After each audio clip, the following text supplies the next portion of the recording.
Welcome into Evolvement Media's 2-minute review, and today we're doing the 55-inch Roku TV right behind me actually, so you get to look at it while I talk about it. And here's the thing, this is probably my 6th time doing this video, and every single time I've done it, something has gone wrong, whether it's the audio. I just finished up with it just 10 minutes ago, and it was out of focus, Anyway, so we are trudging along here. I have this almost memorized because I've said it about 6 times. And I think my buddy Carter is sick of me talking about this TV. But nonetheless, the 2-minute review on the 55-inch 4K Roku TV starts right now.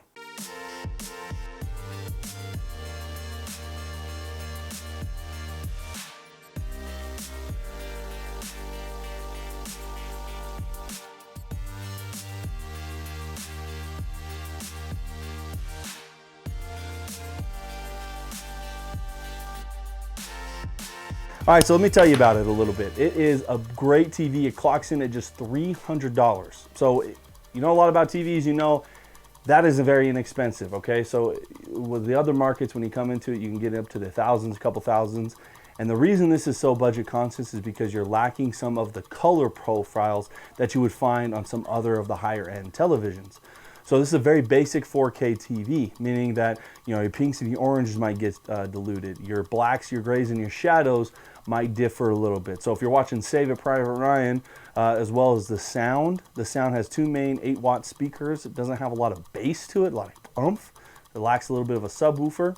So a lot of those movies where they're dark and a lot of loud sounds, explosions, you're gonna miss some of that in some detail. You'll be able to watch the movie, you'll be able to enjoy it, but it's not going to be everything. There's going to be some left to desire. Now for us, we have in our office, it's a smart TV, so it has all those apps that you'd ever want, plus more that I've never even heard of and will never download. But it has all that. It's really easy to set up with built-in Wi-Fi, 3 HDMI ports, perfect for gamers, especially because it has good color for Xbox One, PS4. And it has enough ports where you can have multiple devices hooked up to it, including a laptop, and it works all the same. So again, for the price and what you're getting for it, you're getting a lot of good value for it. Easy to find in a lot of main stores. And so I would highly recommend this TV, if you're looking for a budget TV to fill a room, for a kid, for a gift, or if it's your first purchase of a TV where you want a little bit more size. Now this model, again, real quickly, runs all the way from 23 inches as high up to 75. You're in the same base model with the features.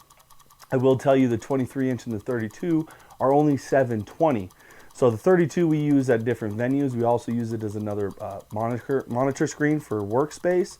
And obviously you're not going to do color correction on there, and it's kind of hard to read text sometimes on it because it is $720. But for more space, it is a good way to get some more space for your workflow.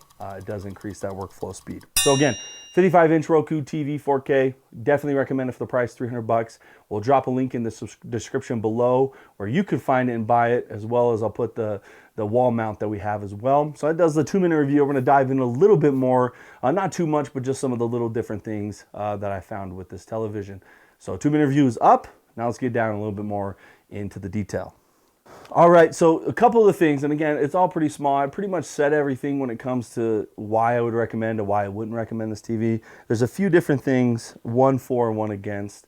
The one against is it is pretty thick. So, when you're talking about a room and kind of the aesthetic, which some people find important, some people don't. But if you find aesthetic important, you want your house to look really good, it's 3.1 inches thick in the back, meaning you're not going to get that flush type of look that you'll get with some of the really thin televisions that are out today.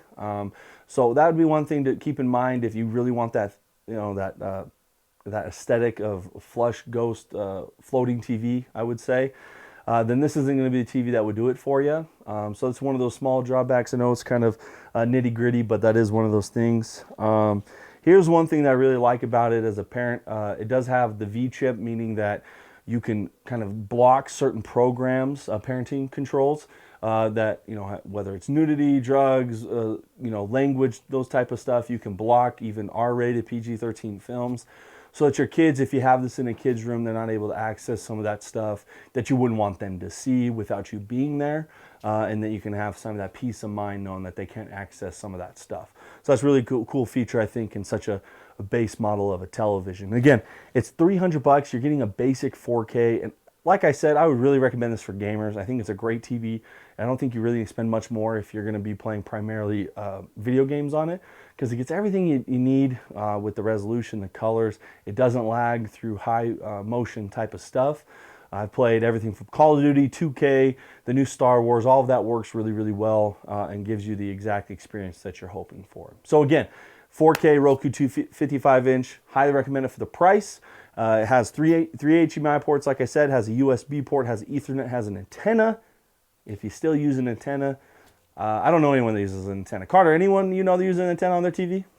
I didn't know you can still do that. You still can. It's got it in the back. Right. So if you know someone, your grandparents, might be a good gift to them so they can watch the local news. So again, 55-inch, recommend it.